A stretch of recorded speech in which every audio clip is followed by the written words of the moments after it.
நிச்சயமாக இந்த மாதிரி சின்ன சின்ன முயற்சிகள் அங்கங்கே தொடங்கி இருக்கிறது, நடந்து கொண்டும் இருக்கிறது. ஆனால் இது ஒரு மிகப்பெரிய வரலாற்று மாற்றத்திற்கான தொடக்கமாக நம்ம உணர முடிகிறது. ஒரு சொல்லும் போதே தெரிஞ்சது. நான் இங்க வந்தபோது என்ன பார்த்தேன்னா, இது நடக்குமா, கொஞ்ச தூரம் நடக்கும், எவ்வளவு தூரம் நடக்கும், பெரிய வேலையாகவும் தெரியலாம், பெரிய வேலையாகவும் தெரியலாம். இந்தியாவில் வரலாற்றை விட்டுருங்க, சமீப காலங்களில் ஒரு 40-50 ஆண்டு கால இந்திய வரலாற்றை இந்தியா முழுவதும் சுத்தி பார்த்தீங்களா, இந்த மாதிரி காரியங்கள், நிறைய காரியங்கள் மக்களால் முடித்து வைக்கப்பட்டிருக்கிறது, முடிக்கப்பட்டிருக்கிறது. நாம நிச்சயமா சொல்றோம், அரசாங்கம் செய்யும், அரசாங்கம் செய்ய வேண்டும், அரசாங்கம் உதவி செய்ய வேண்டும். இது எல்லாருடைய எதிர்பார்ப்பு, அரசாங்கமும் செய்து கொண்டிருக்கிறது. ஆனால் நிச்சயமாக தெரிகிறது, அரசாங்கத்தால் எல்லா பிரச்சனைகளும் ஒரே நேரத்தில் செய்ய முடியாது. அப்ப எங்க வெற்றி கிடைக்கும் என்றால், ஜனநாயக நாடு இது.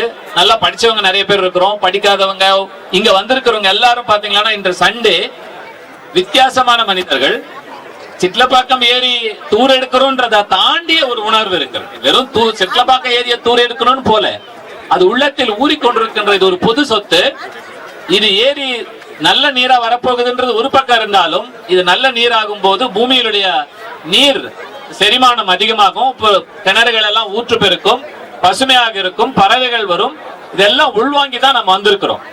உங்களுக்கு நாங்க பார்த்ததெல்லாம் பாத்தீங்களா, நீங்க எவ்வளவு பேர் இந்தியா முழுக்க சுத்தி இருக்கு, இந்தியா முழுக்க பார்த்திருப்பீர்கள், சிறப்பான காரியங்களை கூட செய்ததை கேட்டிருப்பீர்கள், பயணம் செய்திருப்பீர்கள், புனித தலங்களை பார்த்திருப்பீர்கள்.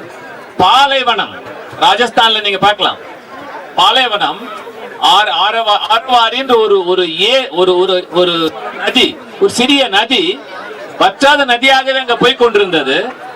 300 ஆண்டுகளுக்கு முன்னாலே ஸ்லோவா மக்கள் கைவிட கைவிட கைவிட அந்த ஆறு மணல் பகுதி மூடி ஆறும் பாலைவனமாக போய்விட்டது.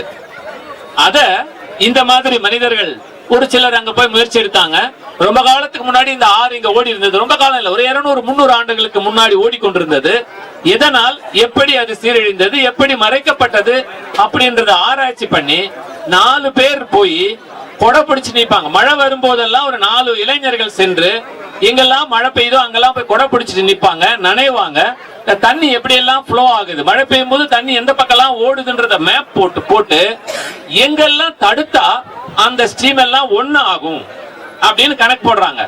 3 ஆண்டுகள் 4 ஆண்டுகள் ஆகியது. 4 பேர் ஆரம்பிச்சாங்க, அப்புறம் 40 பேர் ஆனாங்க, 100 பேர் ஆனாங்க. இந்த ஆராய்ச்சி முடிந்த பிறகு இங்க எந்த இடத்துல ஓடை ஆக்குனா அது பெரிய ஆறாகும் முடிவு எடுத்தாங்க. பக்கத்துல இருக்கிற கிராமத்து மக்கள் எல்லாம் போய் பேசினாங்க. எவ்வளவு காசு ஆகும்னு பார்த்தாங்க. அரசாங்கம் கொஞ்சம் காசு கொடுத்தது, இப்ப எம்எல்ஏ சொன்னாங்க இல்லையா, அந்த மாதிரி காசு கொடுத்தது. மக்களும் சேர்ந்தார்கள், மீண்டும் தூர் எடுத்தார்கள். இன்னைக்கு போங்க, ஆரவாரி ரிவர் புத்துயிர் பெற்று ஓடிக்கொண்டிருக்கிறது. இதெல்லாம் புதுசா இல்ல. இன்னும் இப்ப நண்பர்கள் சொன்னாங்க, மகாராஷ்டிரா நீங்க பாக்குறீங்க, மகாராஷ்டிரா தமிழ்நாட்டை போல ஒரு வறண்ட மாநிலம். தமிழ்நாடு காவிரி பகுதியில தான் தண்ணி எப்பவுமே இருக்கும். பாலாறுல மழை பெய்யும் போது ஓடும். நம்ம எல்லாரும் பார்த்திருக்கிறீங்க. ஆறு என்றால் அதுல மணல் இருக்கணும், அப்பதான் அது பேர் ஆறு. அந்த ஸ்பாஞ்சிங் எஃபெக்ட் அப்பதான் இருக்கும். ஆறு மணல் தண்ணியை உறிஞ்சி பூமியில ரீசார்ஜ் பண்ணும், அதனால பக்கத்துல எல்லாம் வளப்படும். ஆனா மணல் ஏதோ ஒரு காரணத்தினால கட்டணம். நம்ம எல்லாம் நீங்க சொல்றீங்க மணலை யாரோ திருடினாங்கன்னு சொல்லி, மணலை வாங்கி வீடு கட்டிங்கல்ல, எல்லாரும் சுத்துப்பட்டு எல்லாம் வீடு கட்டிங்கல்ல. ஆகையால யாரும் அவர் திருட ஆரம்பிச்சாரு, நம்ம வாங்க ஆரம்பிச்சோம், அவ்வளவுதான். லஞ்சம் கொடுப்பதும் குற்றம், வாங்குவதும் குற்றம்ன்ற மாதிரி வாங்குறவன் தப்பா கொடுத்தது தப்பான்னு விவாதம் பண்ணிட்டு கிடக்கிறோம். சரி, எம்எல்ஏ சொன்னார், தம்பி சொன்னாரு, ஆனது ஆகட்டும், இன்றிலிருந்து புதிதாக நினைப்போம் என்றால் நிச்சயமாக மாற்றம் ஏற்படும். இப்ப நான் பாக்குறேன், இங்க பாக்குறேன், இந்த ஏரியா பார்க்கும்போது, நடந்த வேலைகளை பார்க்கும் போது இது பெரிய வேலையாக தெரியவில்லை. ஏனென்றால் மக்கள் சேர்ந்திருக்கிறார். ஜனநாயகத்துல மக்களே பிரதானம்.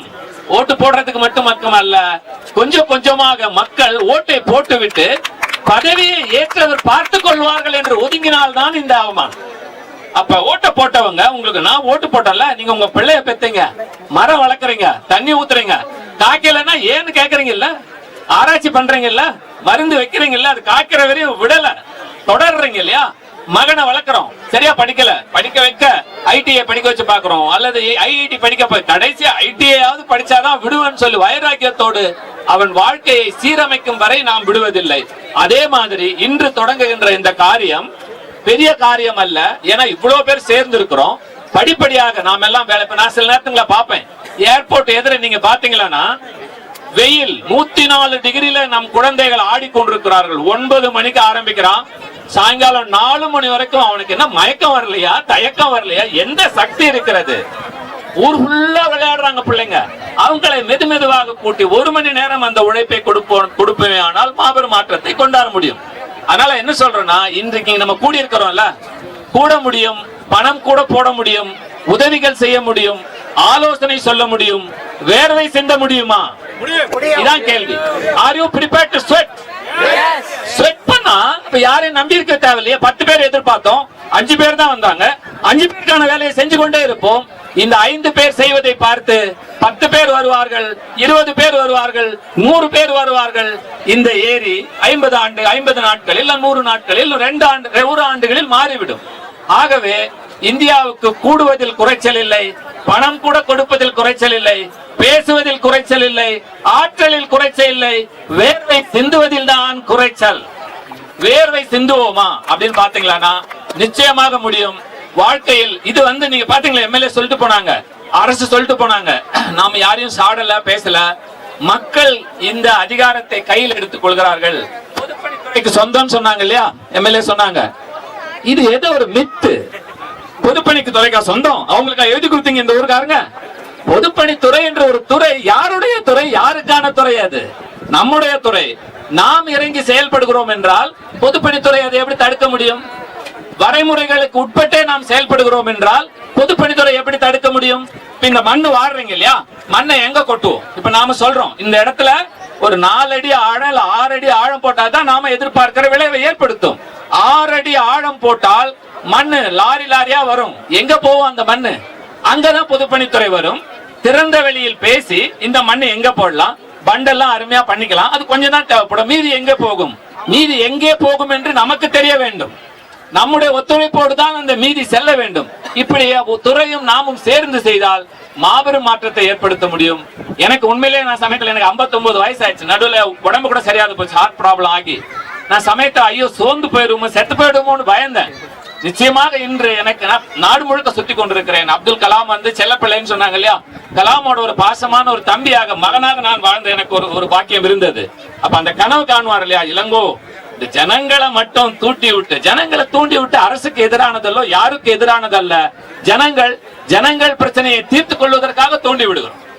அதனால என்ன செய்யறோம், இந்த ஏரியா ஆழப்படுத்துறோம், புனரமைக்கிறோம், அழகப்படுத்துறோம். அதுக்கு எல்லா வகையான விஷயங்களையும் படிப்படியா நாளைக்கு நாளை மறுநாளுக்கு அடுத்த மாசத்துக்கு செய்யலாம். ஆனா தயவு செய்து குடிமக்கள், நம்முடைய கடமை ஒன்று இருக்கிறது. இப்ப குப்பை சொல்றீங்க இல்லையா, நீங்க சொல்றீங்க, எம்எல்ஏ சொல்றாரு, அவர் பொறுப்பு அவருக்கு இருக்கிறது. குப்பையை அப்படியே போட்டோம், பையில போட்டு கூட எடுத்தாந்து எங்கேயோ போட சொல்ற இடத்துல போட்டோம். எங்க போய் அந்த குப்பையை அவர் கையாளுவார்? என்ன பண்ணுவார் அந்த குப்பையோட அவரை?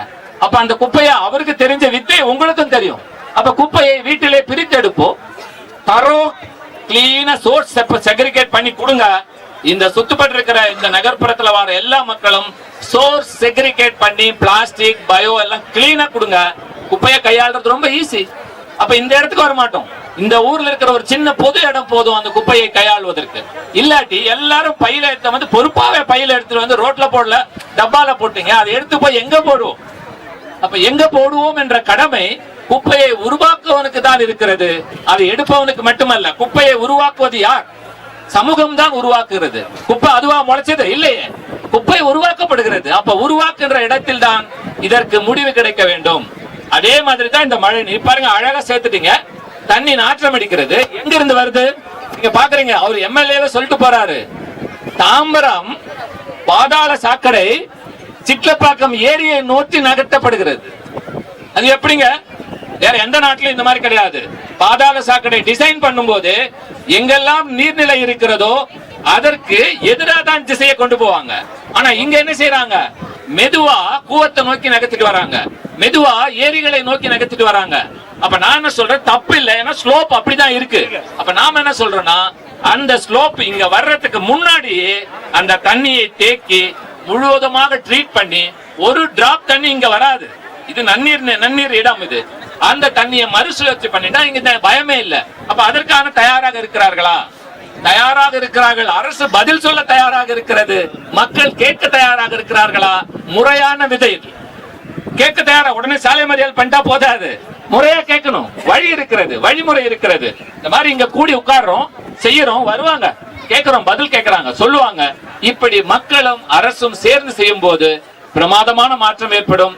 நீங்க எல்லாம் மனசு வச்சீங்கன்னா உங்கள முக்கியமா இருக்கிற ஆட்களை இந்தியாவின் தலை சிறந்த இந்த மக்கள் பங்கேற்போடு செயல்படுகின்ற தலை சிறந்த இடங்களை கூட்டிக் கொண்டு கூட நாங்க காட்டுறோம். வாங்க. மகாராஷ்டிராவில சொல்லணும்னு சொன்னாரு. மகாராஷ்டிராவில விதர்பா கேள்விப்பட்டிருப்பீங்க, வறட்சியான பகுதி. ஆயிரக்கணக்கான விவசாயிகள் தற்கொலை செய்து கொண்டுகிறார்கள். நம்மள மாதிரி உங்கள மாதிரி மக்கள் சேர்ந்தாங்க. இதுக்கு என்ன பண்ணலாம்னு சொன்னாரு ஒரு மனிதர், ஒரு NGO தலைவர், அருமையான மனிதர். அவர் ஒரு 4 JCB வச்சு ஒரு 10 டிராக்டர் அங்கங்க லோன் வாங்கி அல்லது டொனேஷன் வாங்கி 4 JCB 10 டிராக்டர், இளைஞர்கள் கொஞ்சம் பணம் வச்சு ஒரு பகுதியை, ஒரு ஏரியை தூர்வாரி பிரமாதமா பண்ணாங்க. இத பார்த்த உடனே இன்னொருத்தர் நான் 2 JCB தரேன்னு சொன்னாரு. 4 10 JCB ஆனது. இந்த விஷயத்தை கேள்விப்பட்டவுடன் ஒரு நாள் முகேஷ் அம்பானியை போய் பார்த்தார். அவரு Mukesh Ambani 100 JCB 10 bulldozer 400 tractor வாங்கி வந்து இறக்கிட்டார் அவர் முன்னாடி. அதை கேள்விப்பட்ட உடனே டாடா 100 JCB இதே மாதிரி இறங்கிட்டார். இன்று அவரிடத்தில் 500 JCBகள், 100 புல்டோசர்கள், 1000 டிராக்டர்கள், 600 கோடி காசு இருக்கிறது. மகாராஷ்டிர மாநில அரசாங்கம் ஒவ்வொரு மாவட்டத்தினுடைய ஏரியையும் வழியையும் அதிகாரிகளையும் அவர்கள் கையிலே கொடுத்து விடுகிறார்கள். ஒரு வருடத்திற்கு ஒரு மாவட்டம் தூர்வாரப்படுகிறது. 3 மாவட்டத்தை முடித்து விட்டார்கள். இது தொடருமையானால் அடுத்த 5 ஆண்டுகளில் மகாராஷ்டிர மாநிலம் உலகத்திற்கே வழி சொல்லும். ஒரு சொட்டு மழை நீர் கூட போக வேண்டிய இடத்திற்கு போய் நிரம்பிய பிறகுதான் சேர வேண்டிய இடத்தை சேரும் என்ற முறையை மகாராஷ்டிரத்தில் நடத்தி கொண்டிருக்கிறார்கள். அதெல்லாம் பார்க்கும்போது இதெல்லாம் எனக்கு மனசுல ரொம்ப சந்தோஷமா இருக்கிறது. நாங்கெல்லாம் உங்க கூடவே இருக்கிறோம். ஒன்னே ஒண்ணு என்னன்னா, சிம்பிள் ஃபார்முலேஷன். அவர் சொன்னாரு, கெடுப்பதற்கு நிறைய பேர் வருவாங்க. நாங்க நல்லவர்கள் எல்லாம் ஒரே மாதிரி சிந்திக்கிறேங்க. நம்மளை யாருங்க கெடுத்துருவாங்க? யாரோ ஒரு குத்தம்பாக்கத்துல இருக்கிற ஒரு ஏழை என்ன கூப்பிட்டீங்க, சந்தோஷமா இங்க பண்றீங்க, நான் இதுல என்ன நல்லதே தான் செய்வேன். இப்ப நான் பேசுறேன், யார் அந்த ஆளு எங்க இருந்தோ அவனை பேச விட்டு யாராவது கேட்பீங்களா? கேட்கவே மாட்டீங்க. நல்லவங்க. அதனாலதான் நல்லவர்கள் இந்த தேசத்தில் 95% நல்லவர்கள் இருக்கிறார்கள். இந்த சமூகம் நல்ல சமூகம். ஆனால் நல்லவர்கள் எல்லாம் ஒருங்கிணைக்க தவறுகிறார்கள். ஏதோ காரணம், அந்த ஏதோ காரணம் இங்கு இடிக்கப்படுகிறது, தகர்க்கப்படுகிறது, கூட்டம் கூடிவிட்டோம். ஆகையாலதான் நானும் டீப்பா கடவுளை பத்தி பேசலனாலும் கடவுள் கொடுத்த பாக்கியம் என்ற மாதிரி நம்ம நினைக்கிறோம். இந்த ஏரி நம் உணர்வுகளை தூண்டுகிறது. இந்த ஏரி இங்கே இப்ப காலம் நமக்காக உழைத்த ஒரு தேசத்தினுடைய வீரரை பற்றி சொல்லுகிறது. அவர்கள் மூலமாக தொடங்குகிறது. இந்த ஏரி நம் உணர்வுகளை இணைக்கிறது. இந்த ஏரியில் நிரம்பும் நீர் நம் தேசத்தில் காய்ந்து போன்ற வறண்டு போன அன்பை, பாசத்தை, ஒழுக்கத்தை திரும்ப கொண்டு வருவதற்கான தொடக்கம் என்றே நான் நினைக்கிறேன். ஆகையால என்ன பாக்குறீங்களா, தயவு செய்து இதை அருமையா எடுத்துக்கிறோம். நாங்களே சில இவங்களோட சேர்ந்து பேசுறோம். வாங்க. பெரிய வேலை செஞ்சாங்கல்ல, அவங்க எல்லாம் கூட பார்க்கலாம். கேரளாவில போய் பாருங்க. வள்ளிக்குண்டுன்னு ஒரு ஊர்ல ஒரு ஆறு, பக்கத்துல ஒரு ஆறு போகும். கிளை ஆறு ஒன்று மூடி கிடந்தது. அதை மக்கள் எல்லாம் இதே மாதிரி படிச்சவங்க, கேரளாவில எங்களை மாதிரி ஏழைங்க, விவசாயி, ரிக்ஷாக்காரெல்லாம் கிடையாது. எல்லாரும் வேலை செய்யறவங்க, வசதியானவங்க. நண்பர்களே, நீங்க எல்லாம் அதே மாதிரி தெரியுங்க, கண்ணு முன்னாடி தெரிகிறது. 1994 இருந்து 96 110 கிலோமீட்டர் ஆறை வெட்டி புதிய ஆறு ஒன்றை கேரளத்து மக்கள் கொண்டு வந்தார்கள். உங்களை போன்ற படித்தவர்கள் என்ன பண்ணுவாங்க, சாட்டர்டே சண்டே ஆனா காலையில 8 மணில இருந்து சாப்பிட்டுட்டு வந்துருவாங்க. 9 மணில இருந்து மத்தியானம் 1 மணி வரைக்கும் வந்துருவாங்க. வரும்போதே சாப்பாடு கொண்டாடுவாங்க, வரும்போதே காஃபி கொண்டாடுவாங்க. அதிகமா இருக்கிறவங்க மற்றவங்களுக்கும் சாப்பாடு கொண்டு வருவாங்க. ஒவ்வொரு நாளும் 10,000 பேர் வந்து குவிவார்கள். சாட்டர்டே சண்டேல அரை நாள் வேலை செய்வாங்க. சாப்பாடு போடுறவங்க சாப்பாடு போடுவாங்க, அம்மா சமைக்கிறவங்க சமைச்சு கொடுப்பாங்க, வயதானவர் கணக்கெழுத்தர் எழுதிட்டு இருப்பாரு, இளைஞர் வேலை செஞ்சுட்டு இருப்பாரு, மரத்தை தூக்குவாங்க. ஒரு ஆண்டு உழைத்து இன்று போய் பாருங்கள், ஒரு 150 மீட்டர்ல ப்ளூ கலர்ல தண்ணி அப்படியே ஓடுகிறது அங்க. ஆகையால என்ன செய்யறோம்னா, நிச்சயமாக ஒத்த கருத்துடைய மக்கள் மாறவே மாட்டார்கள். நான் பேச்சாளனா பேசல, தயவுசெய்து ஒரு நல்ல அருமையான பேச்சாளர் கூட நினைக்கிறேன். இல்ல, உங்கள் முன்னால் நிச்சயமாக இந்த தேசத்தில் எங்கேயாவது வாய்ப்பு கிடைக்கும் போதெல்லாம் திரியை கொளுத்தி விடலாம் என்று நினைக்கின்ற ஒரு நெருப்பாகத்தான் நினைக்கிறேன். வாழ்க்கையில் வாய்ப்பு கிடைத்தது, அருமையா செய்யலாம். நிச்சயமாக அருமையான தொடக்கம். ஒன்றே ஒன்று, விகல்பமான எந்த சிந்தனையும் கிடையாது. கடவுளுக்கு முன்னாடி எல்லாம் நிக்கிறோம், நீருக்கு முன்னாடி நிக்கிறோம், சூரியனுக்கு முன்னாடி நிக்கிறோம், நம்மை சுற்றி இருக்கிற மக்களுக்கு முன்னாடி நிக்கிறோம். பொறாமை இல்ல, பொச்சரிப்பு இல்ல, விதண்டாவாதம் கிடையாது. என்னால் முடிந்ததை பாசமாக செய்கிறேன் என்ற உத்தரவாதம் நமக்குள் இருக்கிறது. இருக்கிறதா? எல்லாருக்கும் இருக்கிறதா? அதில் மாற்றம் இல்லை என்றால் நம்மை மறைக்க யாராலும் முடியாது. ஒரே ஒரு உதாரணத்தை சொல்கிறேன். பறவைகள் நீங்க பாக்குறீங்க, வேகமாக பறவைகள் பறந்து வரும். அதுல யாராவது தலைவர் இருக்கிறாரா? பறவைகள்ல தலைவரே கிடையாது. முன்ன போயிட்டு இருப்பாரு, டர்ன் ஆகும் போது அவர் எங்கேயோ போயிடுவாரு, அவர் முன்னா வருவாரு. அங்க யாராவது எபோட்டன் சொல்றாங்களா? மார்ச் ஃபார்வர்ட் சொல்றாங்களா? இல்ல. பார்வை பார்த்துட்டே போறாங்க. அவர் எப்படி பறக்கிறார், இவர் எப்படி பறக்கிறாரு, மெஜாரிட்டி எப்படி பறக்கிறாங்க. இது எல்லாம் மைக்ரோ செகண்ட்ல உள்வாகுகின்ற பறவைகளை விடவா நாம் குறைந்தவர்கள்? ஆகவே நாம் பார்த்து செல்வோம், நேர்மையாக இருப்போம், பாசமோடு இருப்போம், எறும்புகளை போல உழைப்போம். எறும்புகளுக்கு தலைவர்கள் இல்லை. ஆனால் எங்கு ஒளித்திருந்தாலும் யாரோ ஒருத்தன் போய் ஸ்மெல் பண்ணிட்டு வந்து அங்க இருக்கிறது வாங்கன்னு கூட்டிட்டு போயிடுறான்ல எறும்பு தம்பி. எறும்புகளை தம்பியாக நினையுங்கள், உங்கள் வாழ்க்கையை அருமையாக பண்ணலாம். ஆகையால் நான் என்ன பாக்குறேன்னா, எனக்கு கிடைச்ச ஒரு மாபெரும் பாசம் இது. நான் உங்களோட சேர்ந்து இருக்கிறோம், நிறைய அனுபவங்களை சேர்த்து இன்னும் இந்த பகுதியை பக்கத்தில் இருக்கிற இந்த சங்கங்களை எல்லாம் ஒன்றிணைத்து இதை சரிப்படுத்துவதன் மூலமாக இந்தியாவிற்கு, தமிழ்நாட்டிற்கு, புதிய அரசியலுக்கு, புதிய வாழ்க்கைக்கு இங்கு குத்துவிளக்கு ஏற்றி வைக்கப்பட்டிருக்கிறது என்றே நான் நினைக்கிறேன். நன்றாக செய்வோம். நிச்சயமாக ஒரு ஆண்டிலோ அல்லது அதற்கு முன்னால் கூட அடுத்த வருஷம் இதே நாள்ல பார்க்கும்போது இந்த சம்மர் இங்கே வாட்டி வதைக்காது. ஒரு ஆண்டு அதிகம், அதிகம் இல்லையா? ஒரு ஆண்டு அதிகமா? அதிகம். ஒரு ஆண்டு உழைப்போமானால் வாரத்துக்கு 2 நாள். உங்களை திட்டம் என்னவோ தெரியாது, நானும் செய்கிறேன். உங்களோடு சேர்ந்து நின்று அடுத்த ஆண்டு இதே நாளில் இந்த குளம், இந்த ஏரி, அல்லது அடுத்த நாள் இல்லாட்டு போகட்டும், இன்னொரு 6 மாசம் தள்ளி போகட்டும், நடக்கிறது என்ற நிலைமையை உருவாக்கும்.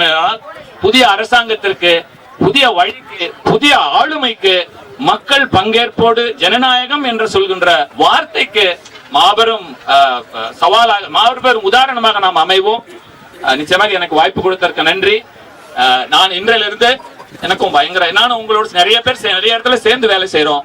உங்களோடு நானும் செய்யுங்க. என்னுடைய நண்பர்கள், பழைய நண்பர்கள்லாம் இருக்கிறாங்க. நாங்க என்ஜிஓ சின்ன வயசுல ஆரம்பிக்கும் போதெல்லாம் 10 வருஷத்துக்கு முன்னாடி எனக்கு உதவி செய்த நண்பர்கள்லாம் இங்கதான் இருக்கிறாங்க. ஆகல வந்து பார்க்கும்போது அருமையான இடம், சுத்தி அருமையான மக்கள்.